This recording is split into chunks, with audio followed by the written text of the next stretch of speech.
Backyard Professor Chess videos.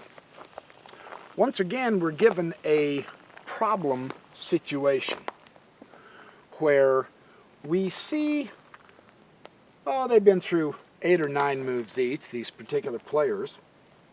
And at this point, from White's vantage point, Black's center looks very intimidating. It looks actually quite threatening, doesn't it? We have some major pawn advances, a backup with a knight and a bishop. The queen is behind these pawns. This looks to be like something fairly substantial.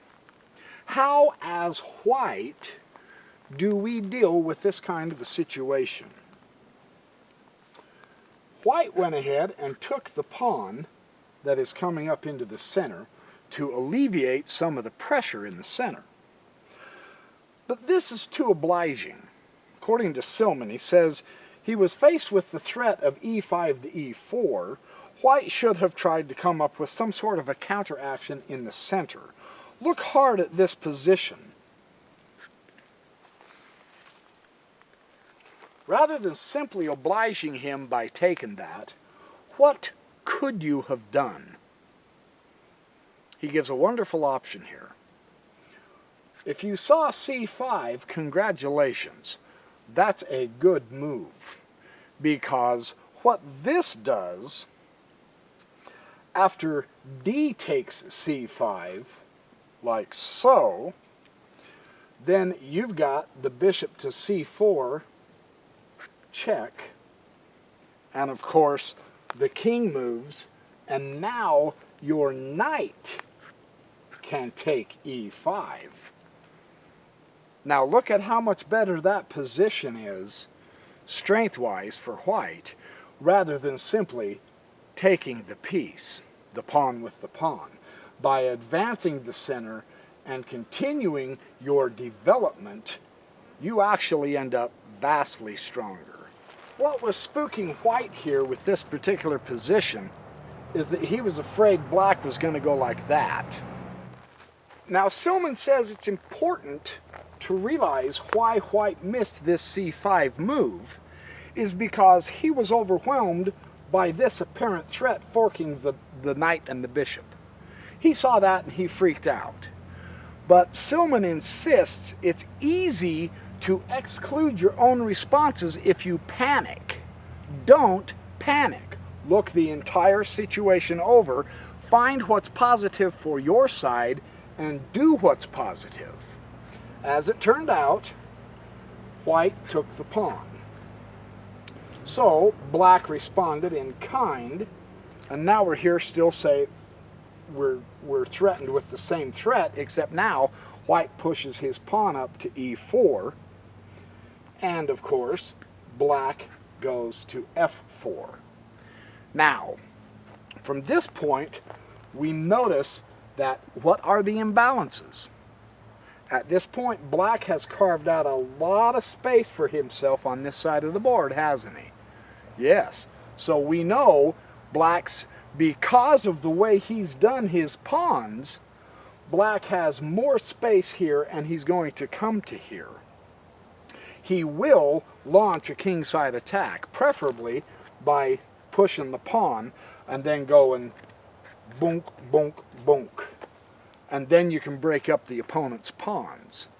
So because of the nature of the pawn situation, we suspect Black is going to do a kingside attack now. Now this board says kingside attack is okay. The reason why you can now play on the wing is because the center is locked. The pawns aren't going anywhere. So in a closed center like this, the only other place to play is on the wings, right? So we know Black is coming this way, so what's that automatically tell you as White? That's right, you're going to go to this side. Or at least you should. And White does press the b4, so he comes up with an excellent plan here. His whole intention now is to follow up with c5 and carve out his base operation here, because that's how the space works, the space situation. Now, black retorts like this with A5. So now we're starting to get heavy. White doesn't respond immediately to this. He goes ahead and carries on his plan with the C5 gaining his own territory, because as again and again we are reminded, and it's critical to keep this in mind, it's always good to review, when you have more space, you have more ability to coordinate more of your pieces together in an attack or in a defense, right? That's why. Now he's begun to play with good purpose. He likes what he's doing, and now black cracks under the strain. Black comes up with knight A6. You see, he has his own capabilities here. Because he has his own capability here, he should be focusing on this. But he's freaking out with the queenside advance of white, so now he's pushing pawns and he's starting to react to white. When you begin to react to your opponent, you begin to lose the game. This is critical to understand. And as it is, this does turn out badly for him, he says. He should have played the A takes the B4. And then gone on with the queen side instead of pulling some of his powers to the queen side. Now, white is beginning to play extremely well. A3 is a great move. Why? Because he's now playing with confidence and verve. His control of the queen side is growing with every move he makes, you see. Knight at A6 is no longer taking part in this game. He's virtually sitting there useless. There's nothing he can do. You see how, because of the way he has expanded space and connected the pawn chain, he virtually makes the knight useless. Technically speaking, this means he's a power down. Now he's going to have to take time to bring his knight back into the game, and he's going to lose moves. So this is an excellent play by white, keeping with his plan now that he sees this side is for black. This is critical to recognize. Well, black comes up to H6. And bishop does do the bishop to C4. King goes up to H7. Rook comes over to B1, which is a very interesting idea here. A takes the B4. A takes the B4. Queen goes to E7. And then H comes up to H3. And you know, in some respects, this move is not that hot, because why play on your opponent's side when you're really beginning to make something happen on your side where you have the most space, right? It's just honest logic. You don't have to have a PhD in chessology to recognize that white needs to be playing on this side, right? So black really does. He's trying to bring his knight back in, knight to C7. And this shows he's mentally beaten. Because instead of trying a hopeless defense here, he has no chance of survival on the queen side anyway, because that's going to be white's area. He should have gone all out on the king side with G5. This is the move he should be doing. He should be going for the king side attack, because he can't defend the queen side at this point. He could probably get a good kingside attack going if he would just do it. But mentally, he's too worried about here. This is a trap that we beginners always fall into. We start seeing our opponent do something, and we say, oh, we have to counter that. No, you don't. Once you learn how to recognize imbalances, you can play on your side with the imbalances, and before you know it, you are controlling the game. Right? Okay. Silman emphasizes this again and again and again and again and again and again. Bishop comes up to b2. Knight at f goes to e8. Knight goes to a4. Now see, here he comes. He is going to work the queen side, which is exactly what white should be doing. In the meantime, black should be coming on strong on the king side. He really should, but he doesn't. He comes back to knight a6. Well, that's okay for white. He's going to continue. Notice how he's able to manipulate and move his pieces around on the queen side because of his extra space.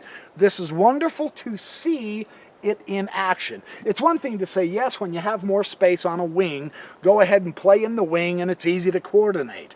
But we're seeing how this works.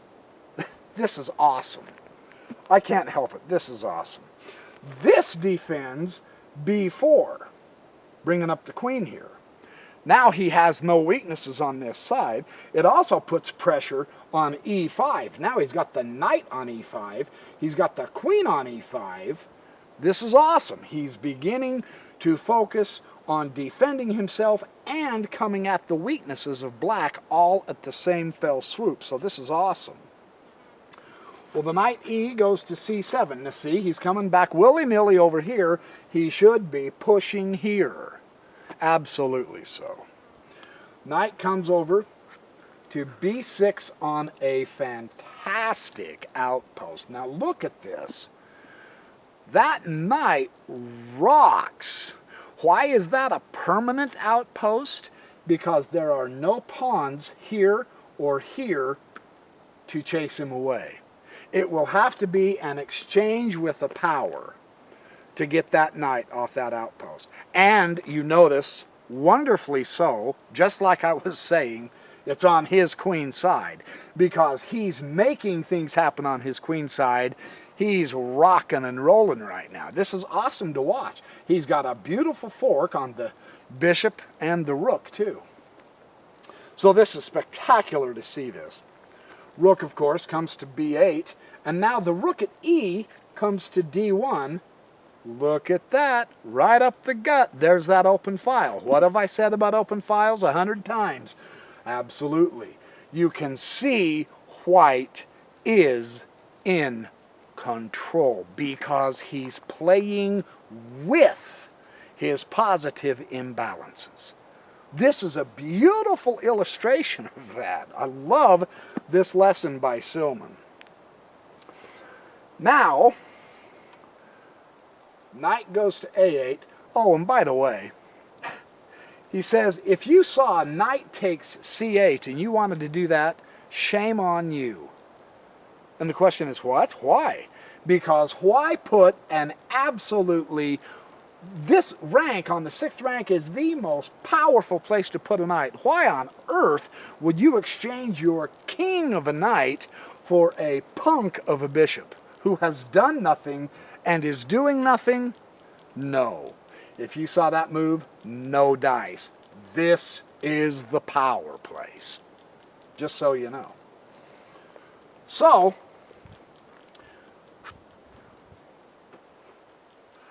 red... No, I'm sorry. Red did not go knight to a8. Black went knight to a8. I was going to say, man, that looks dang funny. Yeah, here we go. Black comes to knight a8. He's trying to still defend his queen side. And now he takes the c8.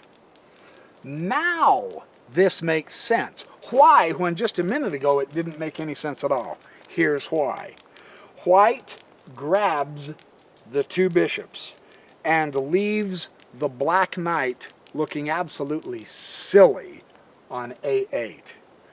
That is the worst place to have a knight. And now the imbalance is he has both bishops, black only has one. So this is really beginning to get interesting. The rook at b takes c8.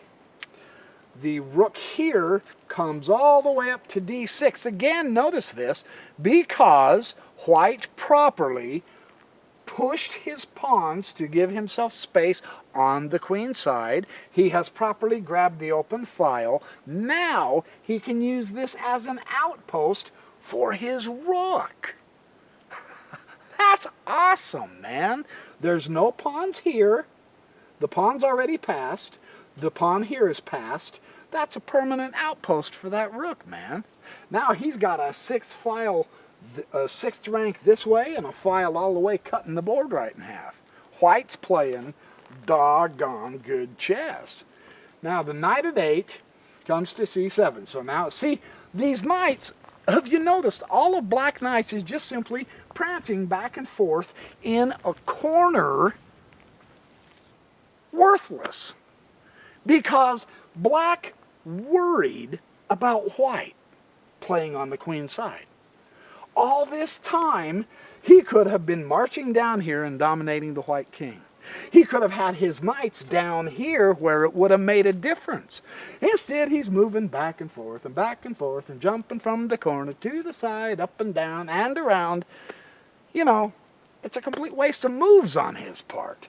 This is valuable to recognize this. And now finally, rook goes to d1. Now he's got the double file.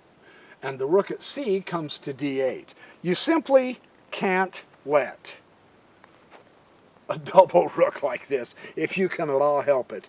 Now you have to begin to try to change the rooks, because white is simply going to destroy black if he doesn't watch it.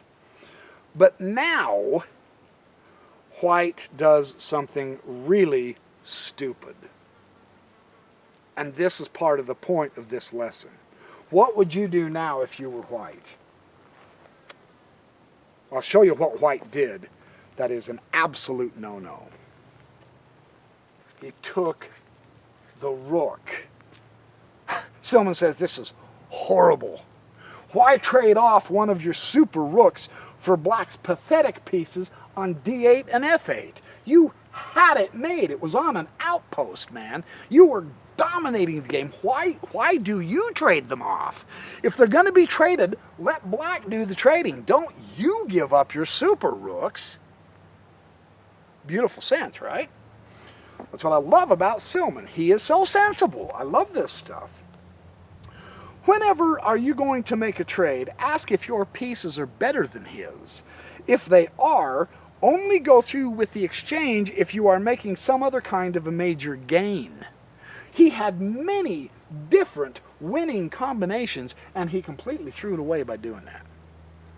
You never do that. This is probably the most critical part of his lesson, is when you have so many advantages, you've been doing so much right, don't throw it away. And now what's the result of this complete goof up? Of course, the rook is going to happily take that rook. And now the rook takes this rook, and the queen takes that rook. And now look, the fantastically powerful rooks of white are gone, and it left black with a queen on the open file. What a horrible exchange for white. He blew it here. He had everything going for him, and then he initiated the exchange with his vastly superior pieces. When you have a superior position, when you have superior pieces, you don't need to do the exchanging. Let your opponent get rid of the pressure. I mean, this is sad at this point, and white knew it.